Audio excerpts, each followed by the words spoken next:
গাঁও গ্রামের বিয়েতে সপ্তাহখানেক আগে থেকেই বিয়ের ধুম লাগে, আর এখানে তো বাকি কয়েকদিন। অলি আফসারের বাড়িতেও যেন লেগে গেল আরও জাঁকজমকভাবে। আত্মীয় স্বজন, গ্রামের মানুষজন, হাসি মজা, বাচ্চাদের হইহুল্লোড়ে পুরো বাড়ি মুখরিত। রান্নাঘরের উনুন চলছে অবধারিতভাবে, হাঁড়িতে হাঁড়িতে খাবার নামছে। বিয়ের আয়োজন থেকে সবকিছু করা হয়েছে বাইর বাড়িতে, আত্মীয় স্বজনদের কোলাহল শুধু ভেতর বাড়িতে। আর এই এত এত হইহুল্লোড়ের মাঝে আন্তারা খাবারের ঘরের এক কোণে চুপচাপ বসে আছে। কেউ অবশ্য জানে না সে বসে আছে সেই ভোর থেকে। তার জ্ঞান ফিরতেই একটা টু শব্দও করেনি। আজাদ বেশ কয়েকবার ডেকেছে। সে ঘুমের ভাব ধরে বালিশে মুখ গুজে পড়েছিল। আজাদ একটু বেরোতেই সে টুপ করে বেরিয়ে এসেছে। শবনম বাড়ির বড় বউ, দুদণ্ড বসার তার সময় কই। তবুও তার নজর আন্তারার উপরে ঠিক পড়ল। আন্তারা এমনিতেই চুপচাপ, তবে আজকের থাকা তার কাছে অন্যরকম মনে হলো। তা তখনই সে খেয়াল করলো আন্তারা সেই সকাল থেকে এখানে বসা, আর নড়েই নি, না রুমের দিকে গেছে না অন্য কোথাও। আজাদ অবশ্য তাকে একবার জিজ্ঞেস করেছিল, ভাবি আন্তারাকে দেখেছ? সে তখন ব্যস্তভাবেই বলেছে, এদিকেই হয়তো আছে, দেখো। তার মনে কু ডাকলো, এইভাবে সেও বসে থাকে। আজাদ ভাইও কি আসাদের মতোই হলো? সে চিন্তিত ভাবে এগিয়ে গেল। বাড়ি ভরা মানুষ, এমনিতেই বউদের যে দোষ, এভাবে বসে থাকতে দেখলে কানাকানি হতে সময় লাগবে না। সে এগিয়ে গিয়ে বলল, আন্তারা বিনা বাক্যেই উঠল। শবনম খেয়াল করলো আন্তারা উঠতে গিয়ে চোখ মুখ কুচকে ফেলেছে। শবনমের ভেতর ধক করে উঠল। সে তো কিছুই বুঝতে পারছে আজাদ ভাই কি আন্তারা গায়ে হাত তুলেছে। সে হা হয়ে কিছুক্ষণ তাকিয়ে রইল। তারপর কোনো রকমের টেনে আন্তারাকে নিজের ঘরে আনলো। ঘরে দুনিয়ার পোলাপান হুটাপুটি খাচ্ছে। তাদের সুন্দর করে শবনম বলল, তোমরা একটু বাইরে যাও তো। তারা যেতেই শবনম দরজা লাগালো। আন্তারাকে খাটে বসিয়ে জড়িয়ে ধরল। বাবা মা ছাড়া এতিম সন্তান, ভাগ্যের গ্যারাকলে ফেসে এখানে ভেসে এসেছে। শবনমের স্বামীর বাড়ির কেউ না থাক, বাবা আছে, মা আছে, সুখ দুঃখ বলার মতো ভাই বোন আছে। এই মেয়েটার আছেটা কি?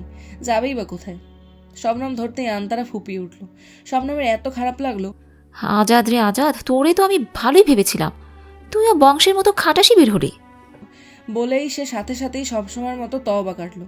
এর মধ্যে তো আবার তাদের দাদা ভাইও পড়ে গেল। ধুর ধুর, বকতে গিয়েও শান্তি নেই। সে কি করবে বুঝে উঠতে পারলো না। কিছুক্ষণ যেতেই শবনম আন্তারাকে উঠালো, চোখ মুখ মুছালো। এতটুকুতেই লাল টুকটুকে হয়ে আছে। এ মেয়ের গায়ে হাত তুলতে আজাদের হাত কাঁপলো না। আজাদ রে, তোরে তো আমি দেখছি, তারা কপাল গুনে এমন বউ পেয়েছিস। তা না হলে কালা কাউয়া কোন কমলা আনতি আমিও তো দেখতাম। মনে মনে আজাদের গুষ্টি উদ্ধার করে শবনম আন্তারাকে কোমল সুরে বলল, কি হয়েছে আমাকে একটু খুলে বলতো। আন্তারা আবার শবনমকে জড়িয়ে ধরলো, তবে কিছুই বলল না। জড়িয়ে ধরে চুপচাপ বসে রইল। তখনই দরজায় টোকা পড়ল। শবনম দীর্ঘশ্বাস ফেলল। এই বাড়িতে 2 মিনিট একটু শান্তিতে বসাও যায় না। সে আন্তারাকে আবার সোজা করলো, করে এগিয়ে গিয়ে দরজা খুলল। আজাদ দাঁড়িয়ে আছে।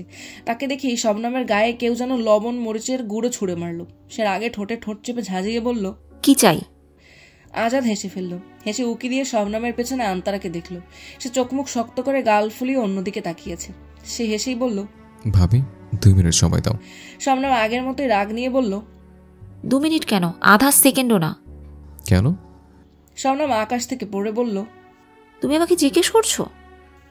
আজাদ আবারও হাসলো। তখনই আমজাদ ডাকলো। বাবুর্চি এসেছে, কোথায় রান্নার আয়োজন করবে দেখিয়ে দিতে। আজাদ আর দাঁড়ালো না।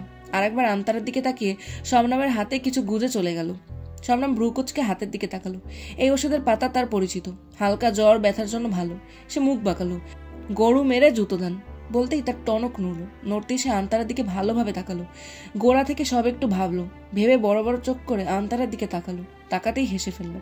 আন্তারার ঘুম ভাঙলো দুপুরের পরে। ভাবি খাবার ওষুধ খাইয়ে বেরিয়ে যেতে যেতে বলেছে, আমি সবাইকে বলে দিব তুমি একটু অসুস্থ, কেউ এসে বিরক্ত করবে না, তুমি ঘুমাও। আন্তারা আর কিছু বলেনি। তার নিজেরও কিছু ভালো লাগছিল না। কখন ঘুমিয়ে গেছে বুঝতেই পারেনি। সে উঠল, খাটের বাইরে পা ঝোলাতেই অবাক হয়ে তাকালো। তার পায়ে নুপুরটা রূপার, তবুও তার শুভ্র পায়ে ঝিকিমিকি করছে। নুপুরটা দেখতে একেবারে বকুল ফুলের মালার মতো।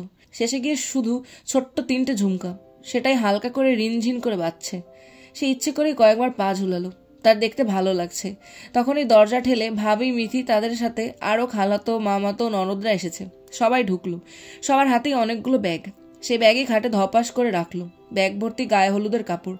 মুর্শিদা মেয়ের বিয়ের খুশিতে সবাইকে একটা করে দিয়েছে। সেই নিয়ে তাদের যত আমোদ। কে কিভাবে পরবে, কে কিভাবে সাজবে। রুমের মধ্যে কিছুক্ষণের মধ্যেই বাজার মিলে গেল। আন্তারা শুধু তাকিয়ে তাকিয়ে দেখলো।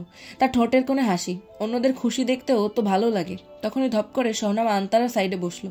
ভ্রু নাচিয়ে বলল, কি খবর দেবরের রানী? আন্তারা তার স্বভাব মতো মাথা কাত করে আসতে বলল, ভালো। তাকে যে দুষ্টুমি করে জিজ্ঞেস করা হয়েছে সে বোঝেওনি। শবনম হেসে ফেলল, হেসে বলল, গাধি। আন্তারা নিষ্পাপ দৃষ্টিতে তাকিয়ে রইল। কেউ কুশল জিজ্ঞেস করলে উত্তর দিল যে গাধি হয় তা জানা ছিল না। শবনম আগের মতোই হাসলো, বলে আন্তারাকে টেনে বসালো।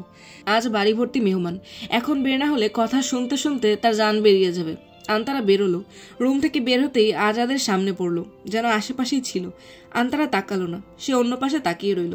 আজাদ তার স্বভাব মতো হাসলো, হেসে বলল, শুধু 2 মিনিট ভাবি।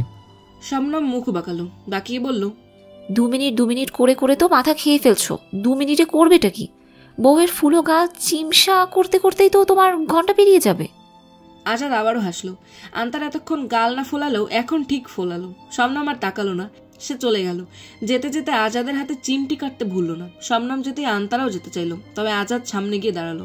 আন্তারা কথা বলল না, সে তার ফোলা গাল নিয়ে আর এক সাইড দিয়ে যেতে চাইলো। আজাদ আবারও সেই সাইডে গিয়ে দাঁড়ালো। আন্তারা চোখে মুখে বিরক্তি নিয়ে একবার আজাদের দিকে তাকালো। আজাদ তাকিয়েছিল, চোখে চোখ পড়তেই স্বাভাবিকভাবে বলল, কি হয়েছে? আন্তারা উত্তর দিল না, তার ভালো না লাগলে কথা বলতে ইচ্ছে করে না। আজাদ আগের মতোই বলল, আমার নীল জিন্স কোথায় রেখেছ? সকাল থেকে পুরো ঘর তামাতামা করলাম, আমি বেরোবো, তাড়াতাড়ি খুঁজে দাও। আন্তারা এবার হা হয়ে কিছুক্ষণ তাকিয়ে রইল। সে ভেবেছিল আজাদ অন্য কিছু বলবে। সে মনে মনে বড় একটা শ্বাস ফেলে চোখ ঘুরিয়ে আজাদের পেছনে তাকালো। আজাদও আন্তারার সাথে সাথে পেছনে তাকালো। সে ভেবেছে কেউ এসেছে, কিন্তু আজাদ জানে না সে পেছনে ফেরার সাথে সাথে আন্তারা এই সাইড দিয়ে চলে এসেছে। সে বুঝলো একটু পরেই, বুঝতেই হাসলো। তীক্ষ্ণ বুদ্ধি আজাদকে এই সাদাসিধে মেয়ে মাঝে মাঝে কি সুন্দর বোকা বানিয়ে ফেলে। শবনম এতক্ষণ রান্নাঘরে ছিল। এত মানুষের 3 বেলা রান্না তো কম না। অবশ্য সবাই হাতে হাতে করেছে, করলেও বাড়ির মানুষ তো বাড়ির মানুষই, কাজের শেষ কোথায়। সে রান্নাঘর থেকে বের হতেই তার মাথা চক্কর দিয়ে উঠল। সে সাথে সাথেই বারান্দার গিরিল ধরে নিজেকে সামলালো। খাওয়া দাওয়া ঠিকমতো হচ্ছে না, আবার এত দৌড়াদৌড়ি, জানে আর কত সইবে। সে কিছুক্ষণ সেইভাবেই দাঁড়িয়ে রইল। মুর্শিদা দেখে বলল, হয়েছে কি তোমার? এমন খাম্বার মতো দাঁড়ায় আছো কে? একদিকে আর একদিকে ওইজন, সে তো পটের বিবি। রুম থেকেই বের হইল আধাবেলা পার কইরা, এখন আবার তুমি শুরু করছো? আল্লাহ, আমার কপালে পুতের বগের সুখ তো লেখে নাই, লেখছে শুধু জ্বালা। শবনম কোনো কথাই গা করল না। নতুন কি, শুনতে শুনতে সয়ে গেছে। সে স্বাভাবিকভাবে বলল, কোনো কাজ আছে মা? কাজের কি আর শেষ আছে? সন্ধ্যা পইরা আইলো, এত মানুষ শুইব, বালিশ তোষক তো বাইর করা লাগবো। আমি দেখছি। হ তাড়াতাড়ি দেখো। বলেই তিনি ব্যস্তভাবে চলে গেলেন। সে যেতেই শবনম এলো কল পারে, মুখে মাথায় একটু পানি দেবে। কলে হাত রাখতেই আসাদ বলল, আমি দিচ্ছি। আজকাল শবনম কিছুতেই চমকায় না। তার ভাবও আজাদের মতো হয়ে গেছে। যা হবার হোক, যা করার করুক গে। তাই আসাদকে দেখেও তেমন ভাবান্তর হলো না। সে সরে দাঁড়ালো। আসাদ কল চাপ দিতেই সে নিচু হয়ে চোখে মুখে মাথায় পানি দিল। আসাদ নিশ্চুপ কিছুক্ষণ তাকিয়ে রইল, তারপর বলল, কি হয়েছে? শবনমও তার মতো শান্ত স্বরে বলল, কিছু না। খেয়েছো কখন? শবনম আবার হেসে ফেলল, অবশ্য সাথে সাথে নিজেকে সংযত করার চেষ্টা করলো। তার হাসি তো আবার এই লোকের সহ্য হয় না, আর ধমক খাওয়ার মতো মন মানসিকতা এখন তার নেই। সে ফিরেই আঁচল দিয়ে মাথা মুখ মুছে আসাদকে সাইড কেটে বেরোতে চাইল। কাঁথা বালিশ বের করতে হবে। আসাদ হাত টেনে ধরলো। শবনম ভ্রু কুচকে তাকালো। এই বাড়ির মানুষদের হয়েছেটা কি? নতুন নতুন রূপ দেখছে। এই যে তার আজব গজব দেবর, যার কোনো কিছুতেই কোনো ভাবান্তর হয় না, আজ সেই দেবরই সকাল থেকে এই রুমে চক্করই কেটেছে 1000 বার। আন্তারা ঘুমেছিল তাই সে জানে না। আর এইদিকে তার জীবনে তো বউয়ের খোঁজ খবরও নেয়নি। রুম থেকে বের হলেই কাজ ছাড়া বউকে চেনেই না। তো আজ কি হলো? সে ভ্রু কুচকেই বলল, কিছু লাগবে? আমি বালিশ কাঁথা বের করছি, তুমি যাও কিছু খেয়ে নাও। সামনে এবার সত্যি অবাক হলো। মাগো, সে আবার স্বপ্ন টপ্ন দেখছে নাকি মাথা ঘোরার কারণে উল্টো পাল্টা দেখছে। সে অবাক চোখেই কিছুক্ষণ নিশ্চুপ তাকিয়ে রইল। ভর সন্ধ্যা, বাথরুমের সাইড। এটা সত্যিই তার শাশুড়ির গুণধর পুত্র তো? আসাদ শবনমকে এভাবে তাকিয়ে থাকতে দেখে ভ্রু কুচকে প্রায় ধমকে বলল, কি হয়েছে? শবনম থতমত খেলো। এই তো চলে এসেছে তার শাশুড়ির পুত্র। সে মনে মনে মুখ বাঁকিয়ে চলে এলো। এই বাড়ির মানুষদের যে কত রূপ দেখার বাকি আছে কে জানে। জীবন তো না সিনেমা, দিন যাইতেছে, এক একজনের এক এক নতুন রূপ বের হচ্ছে। সে যেতে যেতেই মিথিকে দেখলো। সে এক কোলে মুহিনকে আর এক হাতে ব্যাগ নিয়ে এঁকে বেঁকে যাচ্ছে। রোগা পটকা মেয়ে। মুহিন ব্যাগ নিয়ে তার বড়ই করুণ অবস্থা, তবুও সারাদিন কোল থেকে নামাবে না। তার এত হাসি পেল, সাথে সাথেই সে খিলখিল করে হেসে ফেলল। হাসতে হাসতেই তার চোখ আসাদের উপর পড়ল। আসাদ তার দিকে তাকিয়ে আছে। সে বিরক্ত হলো, এই বুইড়া বেটার হঠাৎ করে হলোটা কি? মিথি এসেছে দর্জির দোকানে, তার জামা ব্লাউজ হয়েছে দুনিয়ার ঢিলা, দিয়েছে এক মাপ, করেছে আর এক মাপ। সে ঠিক করতে দিয়ে বেরোতেই জহির সামনে পড়ল। আগের জহির ভাইয়ের সাথে এই জহিরের কোনো মিল মিথি খুঁজে পেল না। এই অল্প কদিনে একেবারে অপরিচিত লাগছে। সে মহিনকে কোলে নিয়ে এগিয়ে গেল। জহির তাকে দেখলো, দেখে কোনো কথা বলল না, সাইড কেটে চলে গেল। তার চোখে মুখে বিরক্তি স্পষ্ট। মিথি অবাক হলো। পছন্দ করেছে নিজে, প্রেমে পড়েছে নিজে, তার পছন্দের সাথে তার বিয়ে হয়নি। এখানে মিথির দোষ কিরে বাবা? আজব তো, কত উপকার করলো, উপকারের আজকাল দামই নেই। এই মিথি সাদা মনে কালো দোষ দিল। বিনা দোষে বিরক্ত দেখালি তো? এই জীবনে এই ছ্যাঁকাই তোর শেষ না। ছ্যাঁকা খেতে খেতে ভুট্টার খই হবি। আর জীবনে যদি বিয়ে করিস, বউয়ের পিছনে পিছনে লাঠিমের মতো ঘুরবি রে বেটা, তবু মন পাবি না। সারা জীবন কই মাছের মতো মাথা পাছা নিয়ে একসাথে তর পাবি, তবুও পানির দিশা পাবি না। আন্তারা গোসল করতে এসে বসে রইল চুপচাপ অনেকক্ষণ। আজ গায়ে হলুদ। ছেলেরা ভেতর বাড়িতে কেউ নেই বললেই চলে, সবাই বাইরের আয়োজন দেখছে। সে হাঁটুতে মাথা গুজে অনেকক্ষণ বসে রইল। মুর্শিদার হাউমাউ কান্না আর মানুষদের কথা তার কানে বাজছে। মুর্শিদা তার মা ভাইয়ের বউয়ের গলা ধরে অনেকক্ষণ কাঁদলো। দুটো মাত্র পিঠাপিঠি বোন তারা, ছোট থেকে বড় হলো একজন আরেকজনের গলা ধরেই। সেই বোন তার একমাত্র মেয়ের বিয়েতে আসেনি, আসবে কি করে? আসার কি রাস্তা সে রেখেছে? তার বোনের মেয়ে ছোট থেকে বড় হলো এই জানে এই বাড়ির বউ হবে। কোথা থেকে একজন উড়ে আসলো, মুর্শিদা কিছুই করতে পারল না। এই দুঃখে তিনি বুক চাপড়ে কাঁদলেন। এই কাঁদা তার মধ্যেই সীমাবদ্ধ রইল না, পুরো বাড়ি ছড়ালো। আন্তারাকে অনেকেই দেখে টিপ্পনি কাটলো, কেউ কেউ তো সামনেই বলল, কারো হক মেরে কেউ শান্তিতে থাকতে পারে না। প্রতিটা চোখের পানির হিসাব এই দুনিয়াতেই দিতে হয়। আহারে, ওই মায়ার চোখের জল কি আর বিফলে যাবে?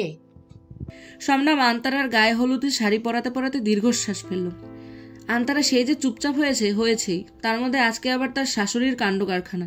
মেয়েটার মুখ আরো চুপসে গেল। বাড়িতে দুনিয়ার মেহমান, শোয়াটারও কোনো ঠিক ঠিকানা নেই। মেয়েরা ভেতরের বাড়িতে উপর নিচ করে শুলেও ছেলেরা সব বাইরে। তবু আন্তারা তার নিজের রুমের দিকে যায়নি, ঘুমিয়েছে তার সাথে। আর ওইদিকে ওই বান্দা আজাদ, এটা তো আসাদের চেয়েও বড় খাটাস। আসাদ যাই করুক, পরে জড়িয়ে ধরে ভুল স্বীকার করে। আর এই বান্দা বিন্দাস ঘুরছে। বউ ওইদিকে গাল ফুলিয়ে ফুলিয়ে পটকা মাছ হয়ে বসে আছে। এই বান্দার খবরও নেই। সে আন্তারাকে কাপড় পরাতে পরাতে বিথির দিকে তাকালো। তার গায়ে হলুদ শাড়ি, ফুলের গহনা। কালো হলেও বিথি কাটিং ভালো, দেখতে ভালো লাগছে। বিয়ে টিয়ের মধ্যে ননদরা ভাবিদের ধারে কাছেই থাকে, বিথির সেরকম নেই। এত ভালো ঘরে বিয়ে হচ্ছে, এই অহংকারেই তার দেমাগ বেড়ে আরো 10 গুণ। আর সাথে এখন আছে আরো মামাতো ফুপাতো বোন, তাও ভালো ছোট খালা আসেনি। আজাদ ভাইয়ের সাথে বিয়ে ভাঙার পর গাল ফুলিয়েছে, এই ফলে এখনো কমেনি। সেই দুঃখেই তার শাশুড়ি একচোট দুঃখ ঝাড়লেন। অবশ্য শবনম ভালো করে জানে এটা দুঃখ ঝাড়া না। দাদা ভাইয়ের জন্য আন্তারাকে কিছু বলতে তাদের শাশুড়ি একবার হলেও ভাবেন, তাই এটা ছিল শুধু বাহানা। আর তখন থেকেই মেয়েটার মুখ আরো চুপসে গেছে। তাদের মতো তো না, সব হজম করে শক্ত হয়ে বসে থাকবে, একেবারে ফুলের মতো কোমল। সামান্য টোকায়ও নেতিয়ে পড়ে। শ্বশুর বাড়িতে এত নরম হলে চলে? কত ঝড় ঝাপটা পেরোতে হবে, কি যে আছে এর কপালে আল্লাহই জানে। শবনম আবারও একটা দীর্ঘশ্বাস ফেলে আন্তারার মাথায় খোপা করলো, তাতে গাঁদা ফুলের মালা পেঁচালো। লাল টকটকে একটা গোল টিপ কপালের মাঝ বরাবর রাখলো। ঠোঁটে লাল লিপস্টিকের ছোঁয়া দিতেই শবনমের মুখ দিয়ে আপনা আপনি বেরোলো, মাশাআল্লাহ। শবনমের কথায় আন্তারা ধ্যান ভাঙলো। ভাঙতেই আয়নায় তাকালো। অবশ্য সে আয়নায় নিজেকে দেখলো না, দেখলো আজাদকে। এলোমেলো, খামখেয়ালি, উদাসীন, যাকে দিনভর দেখে এই আজাদ না। দেখলো সেই দিন রাতের অন্য এক আজাদকে, যার চোখে আন্তারার ঘোর। আর সে ঘোর নিয়েই কানে ঠোঁট ছুঁয়ে ফিসফিস করে বলছে মাশাআল্লাহ। আন্তারা কেঁপে উঠল। শবনম ভ্রু কুচকে বলল, কি হয়েছে? আন্তারা সাথে সাথেই দুই সাইডে মাথা নাড়ল। নাড়তেই একরাশ লজ্জা একদিন পর কোথা থেকে এসে তাকে জড়িয়ে ধরলো কে জানে। তার মিশে যাওয়ার জোগাড়। আন্তারা অভিনয় জানে না, তার লজ্জা তার চোখে মুখেই ফুটে উঠল। শবনম হা হয়ে তাকিয়ে রইল। নিজেকে দেখে এই মেয়ে নিজেই লজ্জা পাচ্ছে। দেখো তো, এক আজব গজব দেবর কম কি, এ তো আর এক নতুন আমদানি। সব মেয়েরা তৈরি হয়ে মেহেদি তুলতে যাবে। মেহেদি গাছ বাইরের বাড়িতে। এমনিতে কাজ ছাড়া বাইরের বাড়িতে বউদের বের হওয়া নিষেধ থাকলেও আজকে বাধা নেই, তাই সবাই বেরোলো। সাথে গীত গাইছে। শবনমের সাথে আন্তারাও আছে। সে অবশ্য গীত গাইছে না, সে সব সময়ের মতো নিশ্চুপ। আত্মীয় স্বজন ছাড়া বড় হয়েছে, সেইভাবে কখনো বিয়ে খাওয়া হয়নি। নিশ্চুপ থাকলেও এতক্ষণ যে খারাপ লাগা ছিল, এখন আর সেটা লাগছে না। ইব্রাহিম বসেছিল প্যান্ডেলের এক সাইডে। জোহরের নামাজের পর ভাইজানের সাথে দেখা, তিনি ধরে নিয়ে এলেন। তখনই আন্তারের উপর তার নজর পড়ল। পড়তেই তার হাতে শরবতের গ্লাস মুহূর্তে ছুটে গেল। জামিল লাফিয়ে উঠল, উঠে হাই হাই করতে করতে বলল। ইব্রাহিম সাথে সাথেই নিজেকে সামলে নিল। সামলে অলি আফসারের দিকে তাকিয়ে বলল, দুঃখিত ভাইজান আমি। আফসার হেসে কাঁধে হাত রেখে বলল, কৈফিয়ত দিও না ইব্রাহিম, আমি মনে কষ্ট পাবো, এটা যে কারোর সাথেই হতে পারে। ইব্রাহিম মৃদু হাসল।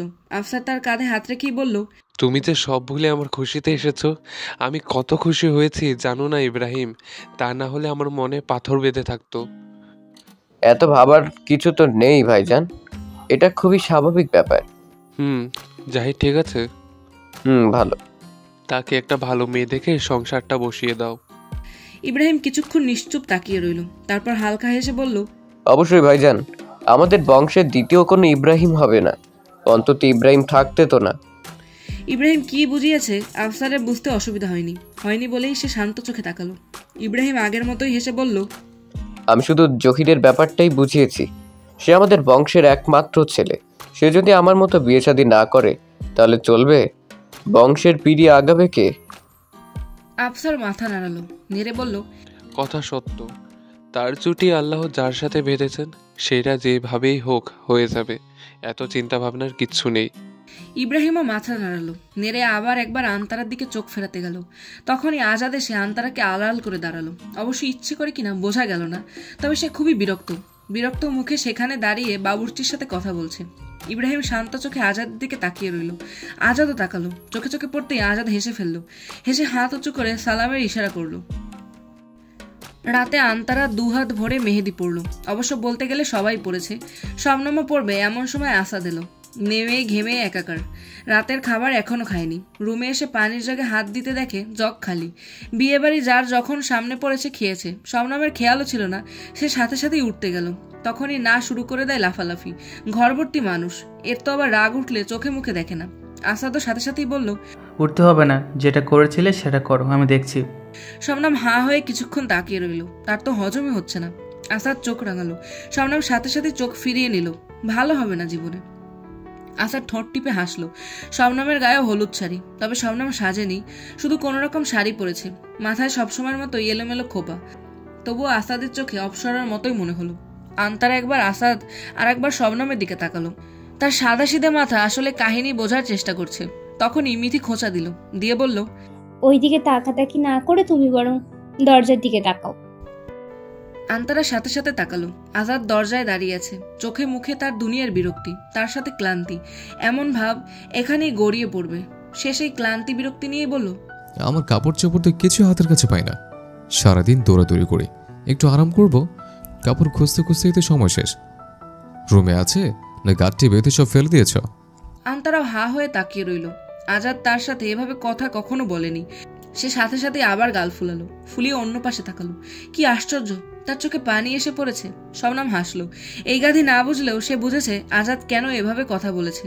সে হেসেই বলল, কোন দিন না আবার তোমাকেই ফেলে দেয় ছোট ভাই? আজাদ মুখ বাঁকিয়ে হাসলো। শুধু আজাদ না, এরমের প্রত্যেকটা মানুষই হাসলো। বিয়ে বাড়িতে শুধু ছুতো লাগে, হাসতে সময় লাগে না। তাই আজাদ মুখ বাঁকিয়ে হাসলেও বাকি সবাই হাসলো প্রাণ খুলেই। অন্য সময় হলে শবনমের দিকে আসাদ এখন কটমট করে তাকাতো, তবে আজ তেমন কিছু বলল না। তার নিজের মুখও হাসি হাসি। আজাদের তেমন ভাবান্তর হলো না, সে আগের মতোই বলল, আজাদকে ফেলে দেওয়া এত সোজা না ভাবি। আচ্ছা, জি প্রাণপ্রিয় শ্রদ্ধেয় বড় ভাবি। সময় বলবে। আজাদ হাসলো, হেসে একবার আন্তারার দিকে তাকিয়ে যেতে যেতে বলল, আজাদের জীবনে শুধু আজাদই বলবে। শবনম মুখ বাঁকালো, ঢং। আন্তারাও নড়ল না, সে যাবে না। বিথি বিরক্তি নিয়ে বলল, তুমি এখনো বসে আছো কেন? দেখলে না ভাই ক্লান্ত কত, যাও তাড়াতাড়ি কি লাগবে দাও। শবনম ভেঙচি কাটলো, অবশ্য এবার মনে মনে, এক শাশুড়ির জ্বালায় বাঁচি না 14 শাশুড়ির আমদানি। শ্বশুর বাড়ি যাক, পারলে ওখানে গিয়ে শাশুড়িগিরি দেখাক, তখন বসে বসে মা মেয়ের মজা দেখবে। আন্তারা কিছুই বলল না, তবে মুখ ফুলিয়ে ঠিক উঠে দাঁড়ালো। তার দুহাতে মেহেদি, হাত ছড়িয়ে রুম থেকে বেরোলো। বেরোতেই থমকে দাঁড়ালো। বারান্দা ঘুটঘুটে অন্ধকার, এখানে লাইট কই। সে আবার ফিরে যাবে তার আগেই কেউ তাকে ঝট করে পাজা কোলে তুলে নিল। আন্তারা ভয়ে চিৎকার দেবে, তখনই আজাদ ফিসফিস করে বলল, আমি তারা বেগমের আজাদ। আন্তারা স্তব্ধ, কি বলবে ভেবে পেল না। তবে বারান্দার ওই সাইড থেকে আমজাদ চেঁচিয়ে বলল, বারান্দা অন্ধকার কেন? বিয়েবাড়ি সবাই আসছে যাচ্ছে, হুমড়ি খেয়ে পড়ে তো এক একজনের নাক মুখ ভাঙবে। এই কে কোথায় আছিস? আন্তারার গলা শুকিয়ে এলো। কেউ দেখলে কি ভাববে, কিন্তু আজাদ নির্বিকার। সে অন্ধকারে আন্তারাকে পাজা কোলে নিয়ে বেরিয়ে যেতে যেতে স্বাভাবিকভাবে বলল, লাইট ফিউজ হয়েছে চাচা যান, আমি দেখছি। বলেই সে বাড়ির পেছনে চলে এলো। পুকুরের সাইড, ঘুটঘুটে অন্ধকার। আন্তারা ভয়ে আজাদকে আরো আষ্টে পৃষ্ঠে জড়িয়ে ধরল।